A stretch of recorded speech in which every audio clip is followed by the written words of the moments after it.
$500,000. 65, retired. What actually lands in the bank account each month?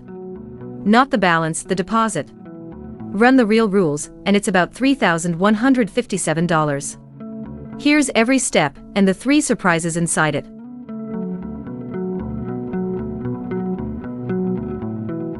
Margaret is 65 at the start of the tax year. She is single, retired, and has no workplace pension. Everything she saved, $500,000, is already inside a RRIF she opened in an earlier year. We hold that balance flat and unchanging for the whole illustration, because the point here is the rules, not the markets.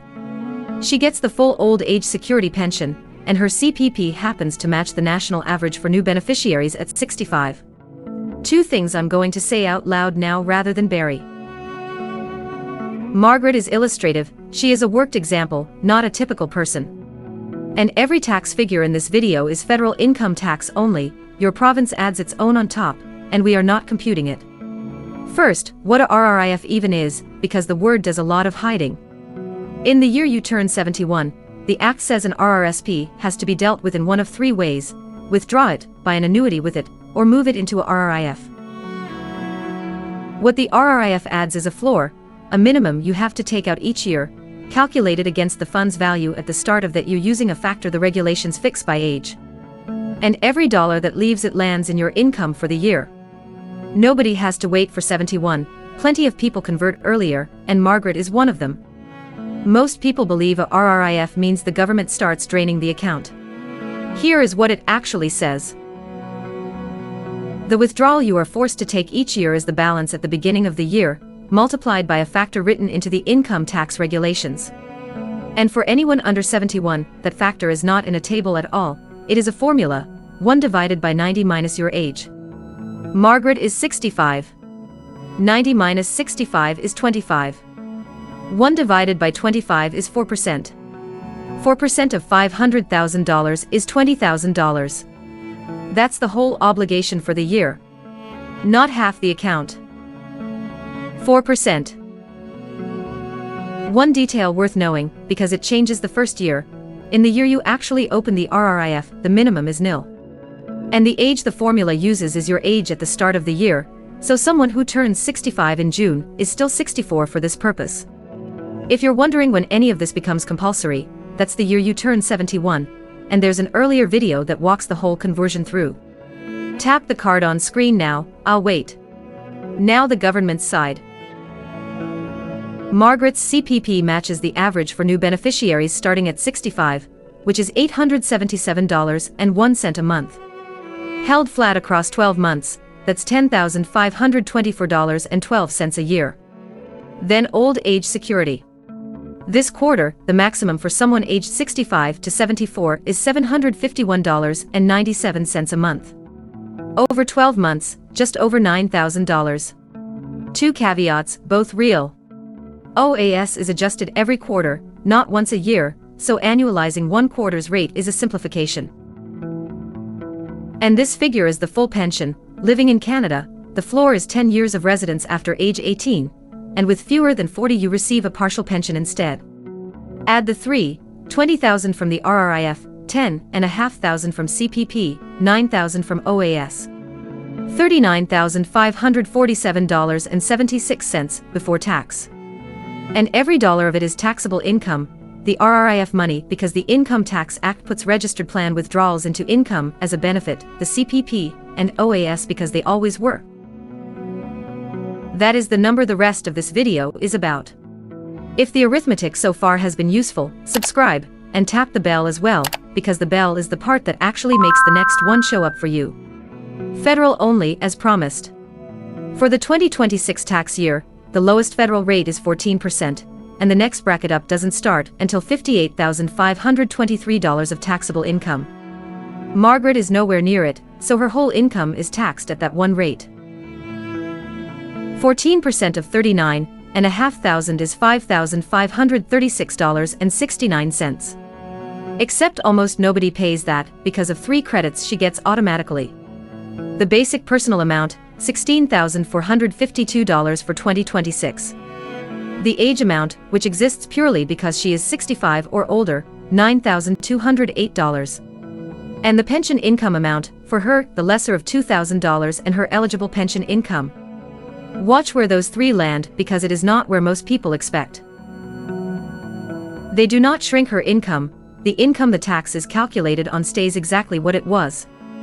They come off at the other end, against the tax itself. That is the whole reason a retiree can have a 5-figure income and a 4-figure tax bill without a single clever move being made. Together, $27,660 of credit amounts. Credits are worth the lowest rate, not your rate. Here those happen to be the same number, which is a coincidence of her income, not a rule.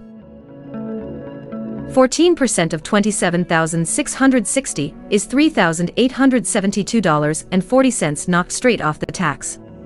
$5,536 minus $3,872. Her net federal tax is $1,664.29. That third credit is worth a closer look, because it treats her three income streams completely differently. Once you are 65 or older, RRIF income reported in Box 16 of AT for RRIF is eligible pension income, with one carve-out: for any part of it you transfer straight into another plan, or an annuity. Old age security benefits and Canada Pension Plan benefits are on the CRA's list of income that does not qualify. Read that twice. The money she takes out of her own RRIF unlocks a credit that the two government checks never do. Same retiree, same year, three sources of income, and only one of them opens that door. And the asymmetry is not a loophole anyone has to go hunting for, it is simply how the credit is written. A retiree drawing the same total income entirely from Canada Pension Plan and old age security payments meets none of the eligible pension income conditions. One drawing part of it from a RRIF meets them on ordinary paperwork in Box 16 of the slip that arrives in the mail.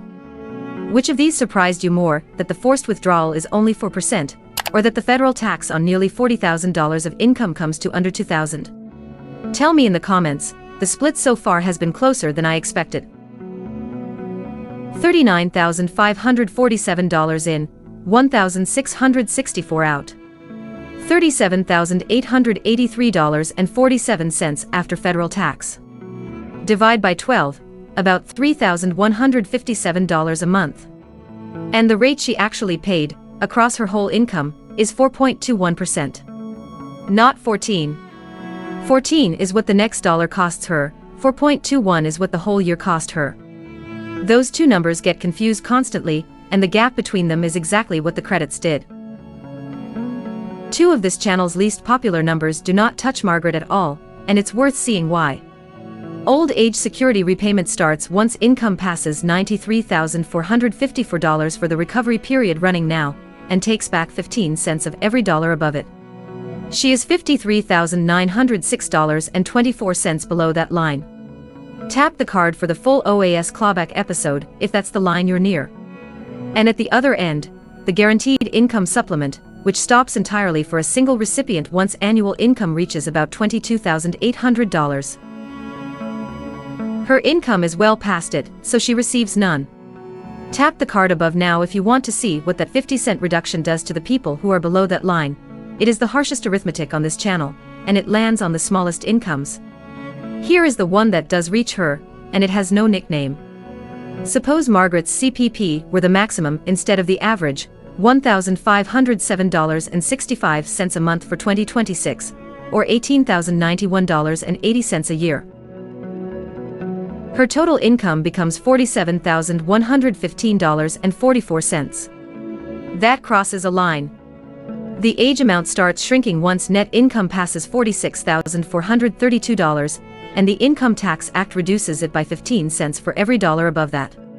She is $683.44 over, so $102.52 of the age amount disappears, leaving $9,105.48.